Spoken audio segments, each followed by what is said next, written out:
Well, hi, and thanks for joining me in my shop this morning. So, what I have in front of me is the chassis of a radio. This chassis was given to me by a person who was replacing this chassis with a modern radio inside his console. Something I've seen a few people try, and I've never been impressed with the results at all. But in his case, he ended up with a really nice looking console with a more modern radio in it.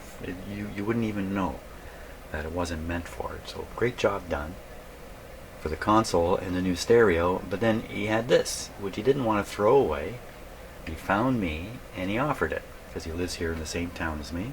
Would you like it? I said okay, not really knowing what I'm talking about, and here it is. Canadian Marconi Company,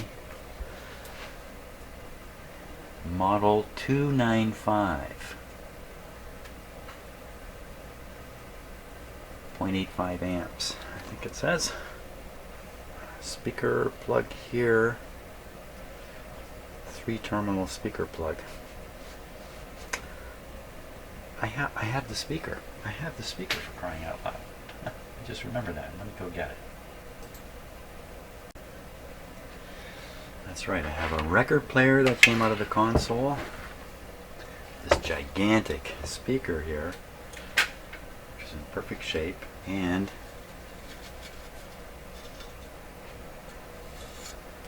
that's the glass. Oh, this is fool you glass. The writing is on both sides. This Marconi, I don't know, can you see that there? The Marconi, the gold part, is on the front plate. The rest of it all appears to be on the back. And that's why the M in the Marconi is kind of worn off from cleaning this. I guess one option would be to get rid of all the gold colored print here and just let the, because it's printed on the back here too, maybe that would make it look good. But the fact is I don't have the cabinet anyway to hold this. So, but I have it. I do have an empty cabinet, a great big floor standing radio cabinet. It's in fairly good shape, has an interesting look. No radio, no speaker. Here they are. The speaker looks to be in fantastic shape. It's as clean as a whistle. Does it have the plug? Yes, it does. Great, so we can plug that in. And why the... Okay, so it has the output transformer mounted on the speaker, so it's really an important thing to have this speaker. I have that transformer. I'll stick it in when we get closer to turn it on. I already noticed something a little bit bad here. I wouldn't say tragic, but let's see, get it on camera. All this white junk down in here. It looks like some kind of caustic material has been dripped into here or spilled into it. It's very odd looking. Let's let me get my closer up camera. Take a look at it.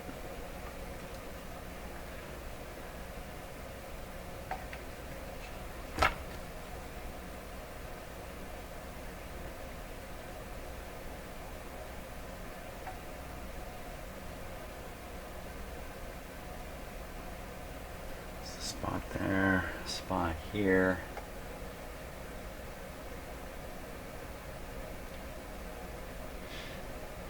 It does look like some kind of material, some kind of chemical was dropped right here. You can see the white powder that's built up, the white deposit here, and then around the outside is a larger area of. It looks like this is probably zinc-coated steel. And the zinc has corroded away. So over here you can see some actual, what looks like metal, like steel rust. Over in here, maybe not though. Maybe it's all aluminum. Aluminum doesn't do well in caustic. So is this wrecked up this radio? Is this really a problem? It's all over this tube here.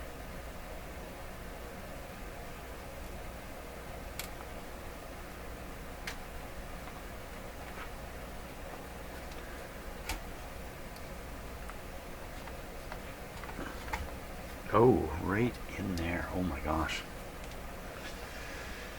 Yeah. I don't think you'd want to turn this radio on with this tube sitting there. Yuck. What is it? 6BE6. Well, it's a very, very common tube. I have a lot of them. So that's not really a problem. What a schmozzle in there. So, you know, if this is inside of a cabinet, how do you drip something inside here like this? And what could it possibly have been that would do this kind of harm?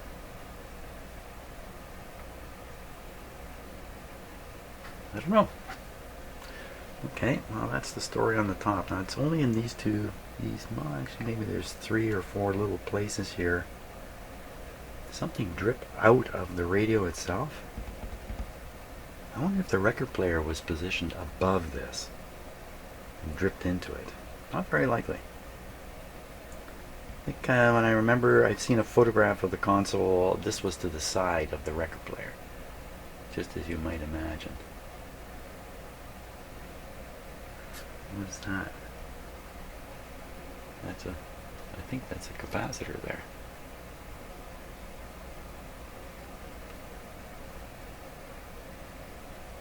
Okay, let's look underneath, because everything looks pretty ordinary otherwise. You know, maybe I'm going to vacuum this up. I think I'm going to vacuum this stuff up, get it off the radio right now, see what it looks like after.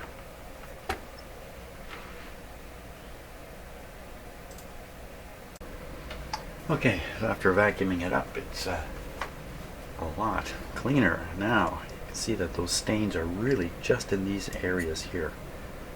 And everything cleaned up really quite well. Just a layer of dust, nothing more than that. Good show. And now, I didn't do anything with this tube. The owner of this radio told me everything was working. Record player, everything was working in this console. But he just wanted to put in a newer console. I just don't think I want to bother trying this particular tube. Oh, I think I hear a cat here.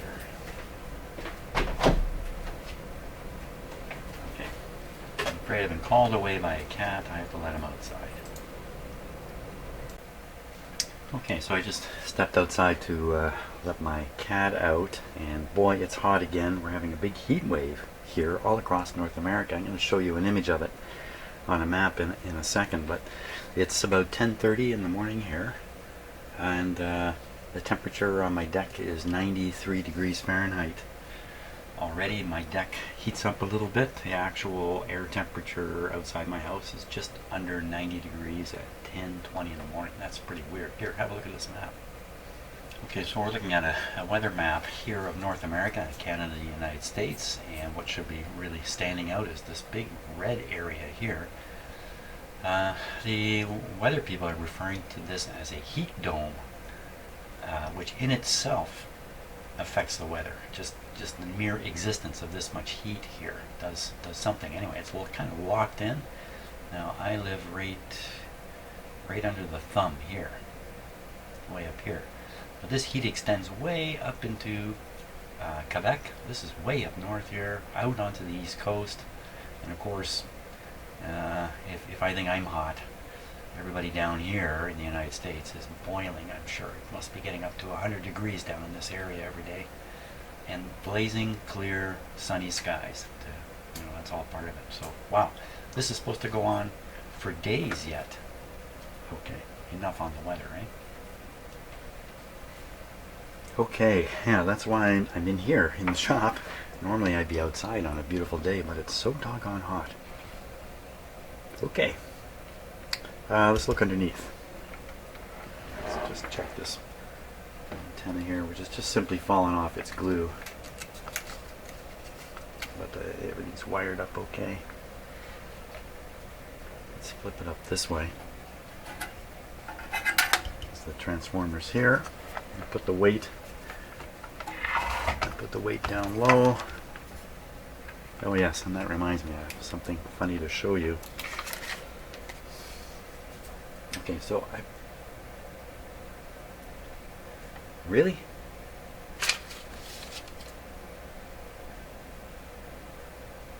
Kleinberg. Quickly, let's go to Kleinberg.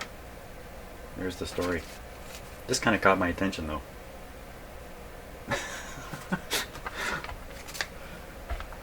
Okay, what do we got here? So we got a radio that's never been worked on. I'm quite certain of that.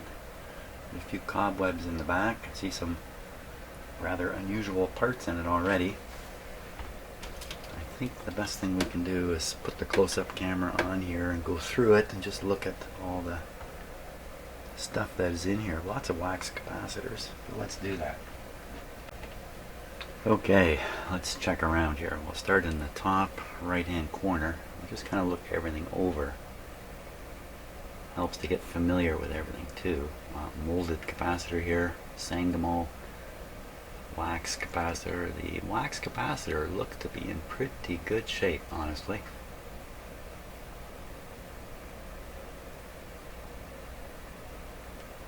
Oh, what are these interesting guys here?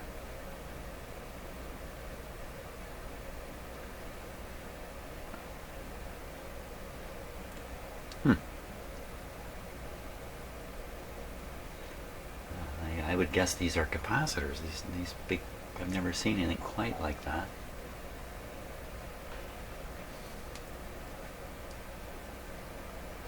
I'm having some trouble seeing my screen here. Yeah, well, we'll guess they're capacitors.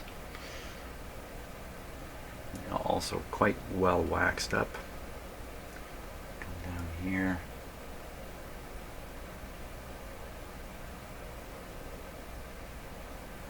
Oh.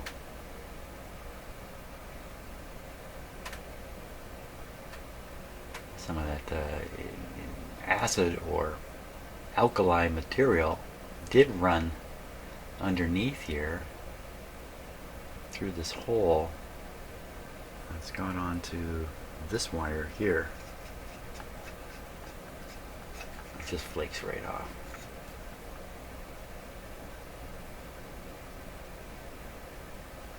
Could be that stuff is completely inconsequential anyway.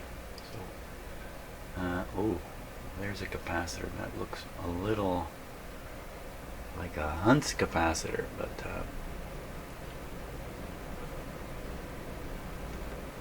it's another molded one. No surprise there. The molded ones have inherent problems. Apparently, the particular manufacturer named Hunt's made a lot of bad capacitors. There's more of that junk.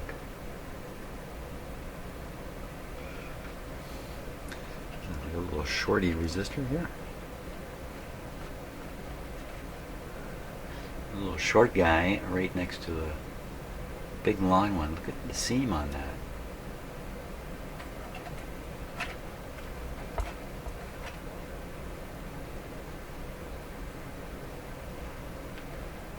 And a strange combination of newer looking parts and older looking parts. Like this is an older looking resistor here. Some of the wires are all done nicely. Well, not all of them. Let me get rid of the cobwebs here.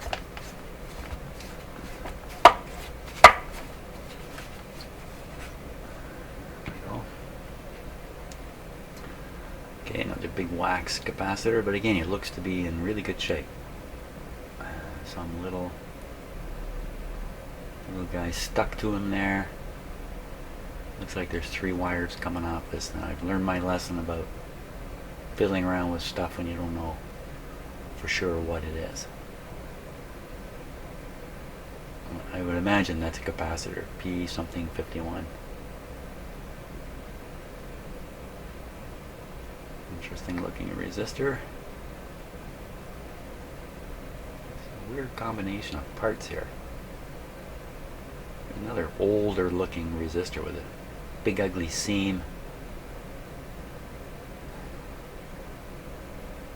I'm guessing a weakness in the seam, like if this is cracked a little bit, as it appears to be. And it could mean there's a weakness in where the lead wire connects to the actual resistive element inside. That's always a potential for problems right there inside that kind of component. Another wax capacitor, looks great.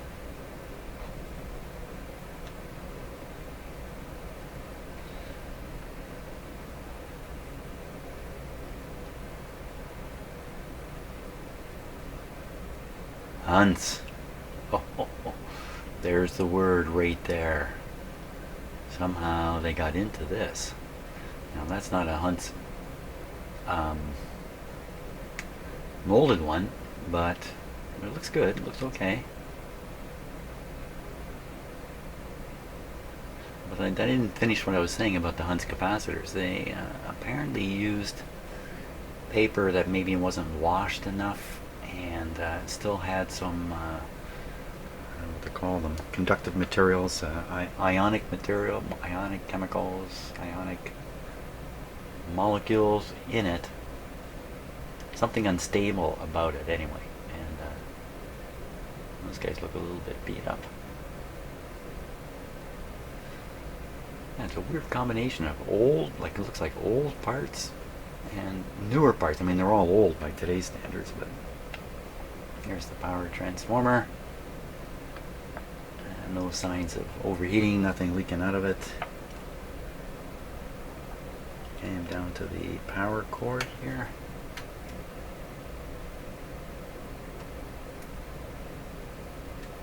It's not likely to be original, but it could be.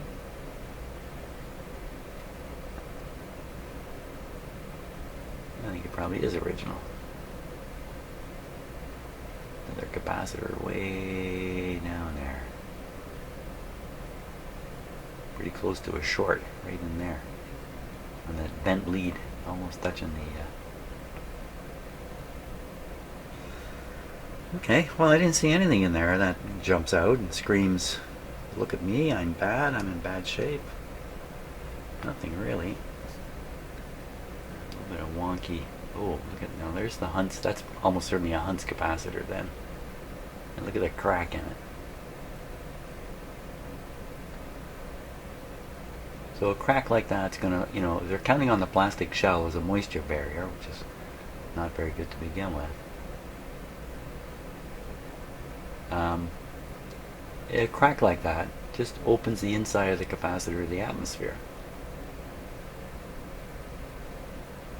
And the only way to really perfectly seal something against moisture is to use a metal enclosure. And that's why when you buy your potato chips, you get them in a metallized plastic bag. It has a metal layer sprayed on it. That thin, thin metal layer is impervious to moisture.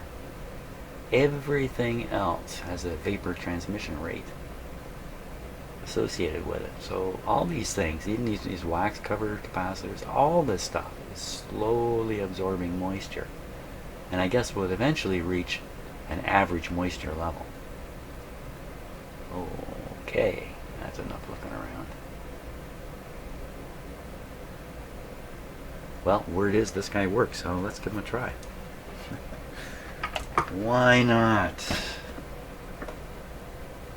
What bad thing could happen here? Nothing really. I don't think. I'm gonna have to run it and get another tube, a 6BE6. Or I have to clean the one that's here.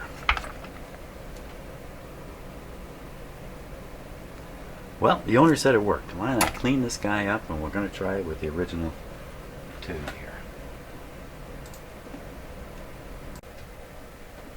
Okay, I think we're set to go. I got the tube in, got the speaker plugged in. The speaker wires are so stiff that when you bend them slightly, they just crack. And that's it's kind of a counterintuitive fact about flexible wires. Flexible wires become stiff early in their lives, as opposed to this kind, a cloth covered wire, tends to stay flexible much longer than the flexible wires. Kind of a crazy deal. So what do we got here? We've got probably a tone control, band switch, volume and on off. This might be tone, this might be volume. Let's put that like about 10% there. Tuning wunderbar. Let's put on the... Hopefully this light will come on. Let us know we're getting somewhere. tubes are all in. I like trying these things out just out of the blue. Just right off. See what happens. Oy. Okay, so the cord is... actually have some exposed copper right there. But I don't think I'm going to stick my finger in there. Let's just look at the rest of it then.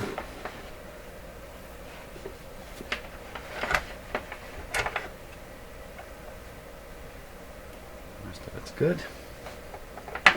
Okay, now I am plugging this into a dim bulb system.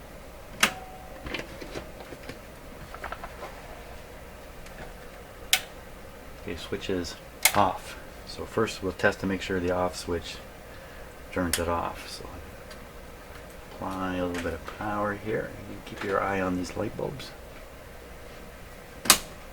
Good, nothing happened. That's exactly what I was hoping for. And I'm going to turn the power off. Turn it on here. So this time when I flip the little switch here, my finger's on, you should see these bulbs come on, but not super duper bright. Perfect. Lights on. Double perfect. Okay, so we're down under 100 volts supplied to the set right now. It may not come to life. Don't know what band I'm on. I'm guessing I'm on AM. How many bands are there on this radio? Let's take a look.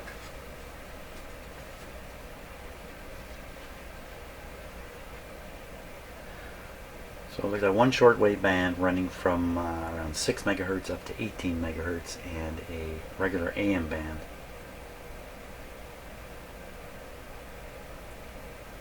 It's a kind of a modern look to the way these are written, these numbers. I'm trying to figure out the age of this thing. Just put the glass back. Well, I haven't heard anything. Anybody hear anything? Let's turn it up. Heard a little clicky there.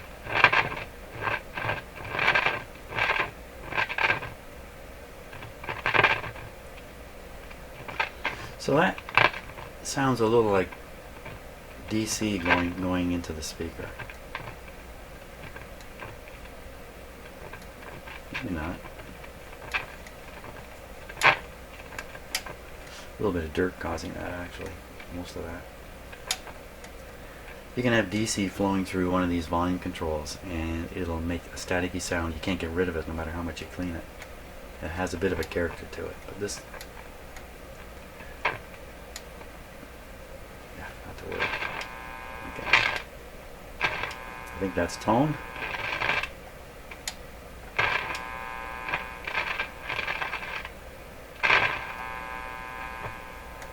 This is tone. This is tone. This is volume.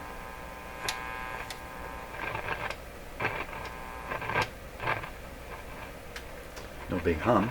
No big nothing yet. Band switch and tuning.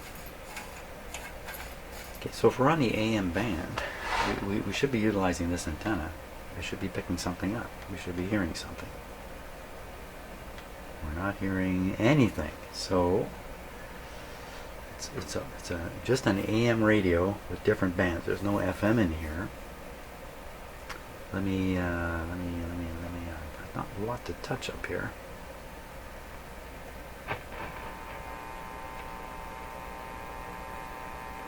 So I'm touching things that should cause something to happen in the speaker. Nothing at all is happening. So I'm guessing we got some serious problems in the front end here. I can see the tubes are lit. Are they? I certainly see the rectifier, the output tube. Two output tubes. This has got a push-pull 2-tube output here.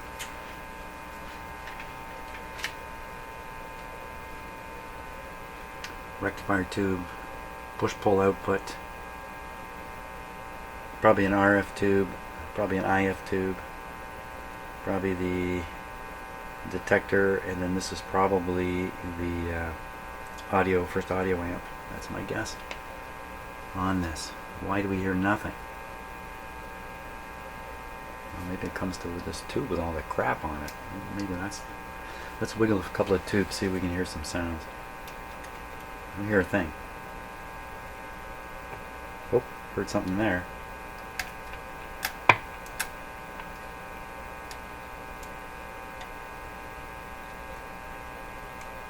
maybe this tube was loose, but hasn't brought the radio to life.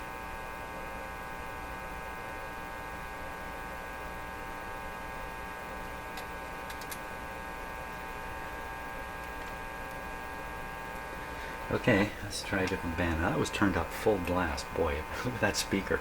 That would have blown what's left of my air right off. Let me turn this down. We'll go one band at a time. One band over. Well, that certainly sounds like it's working. Oh, you know what? That first setting was probably phono.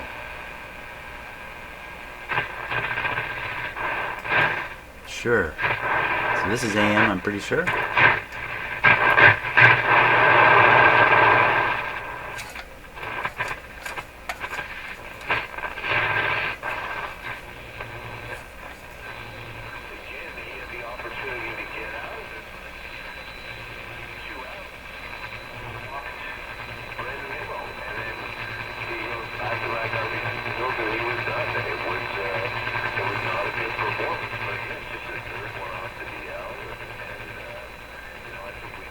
Great. Now, let's set up here so we can try the shortwave band. I have a shortwave antenna available in here now. I just got to remember how to hook it up. It's like I need one connector to do it.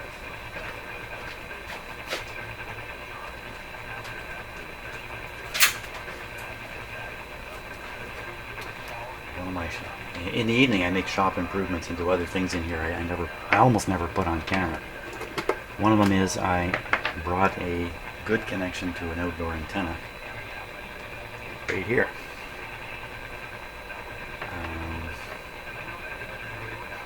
Now, here's the antenna input here. This will probably make a difference, even on AM, because I think this antenna's ground.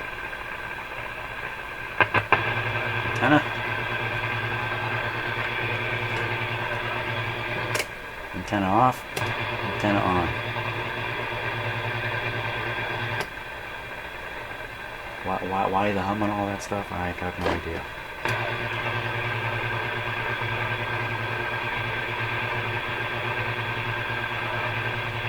Now what these tubes.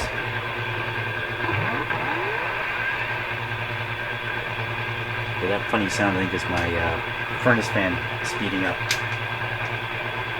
for the air conditioning. Okay, we're still on AM, so let's go another band. Well, it should only be one more click. That's it. So I think we're on the shortwave band now.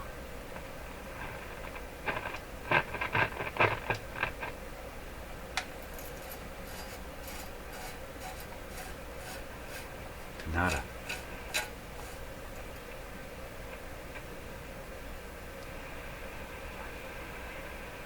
I'm going to give the radio full power here. That helped.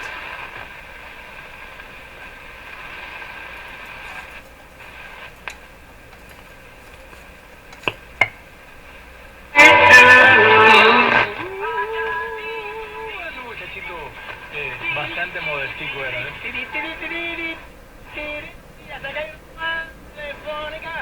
That's all right. Fun.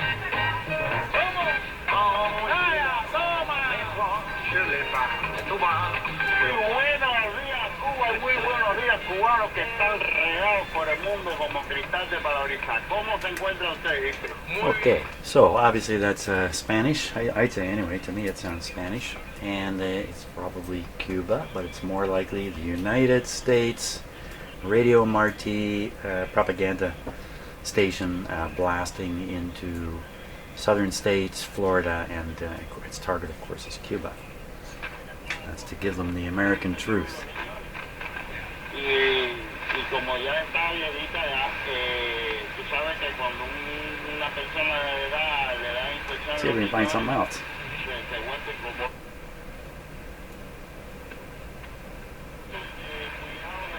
Okay, so same station, different frequency here.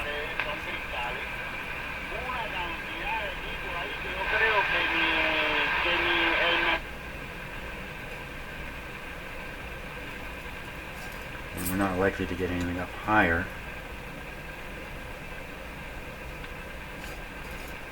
Wait a minute, this was lower, wasn't it? This was the lower end of the band. Yeah, lower end down here.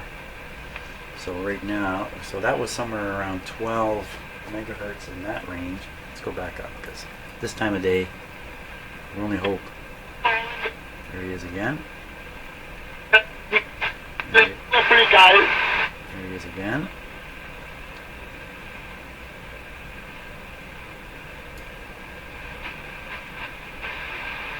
Something there, but real weak. Yeah, you gotta really tune these guys slow when they have a band that's not spread very much. So 6 megahertz to 18.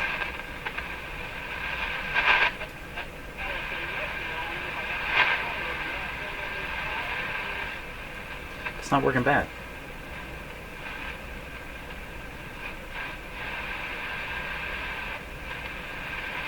And we're pretty high in frequency now.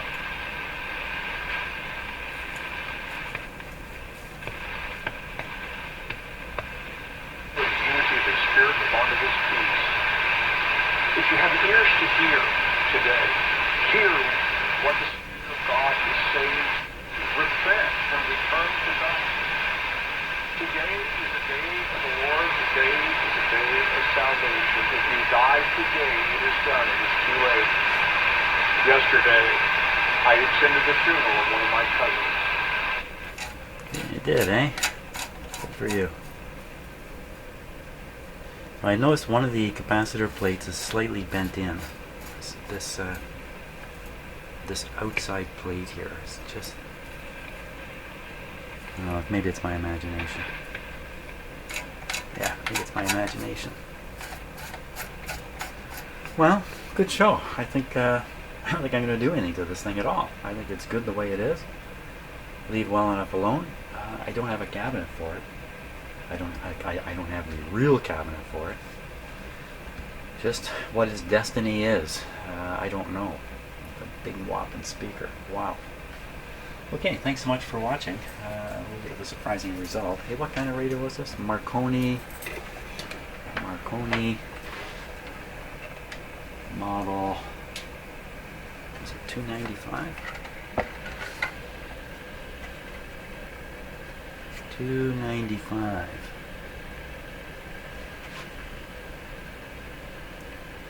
Yep, Marconi 295. There we go. Thanks so much for watching, and I'll see what I can dig up next.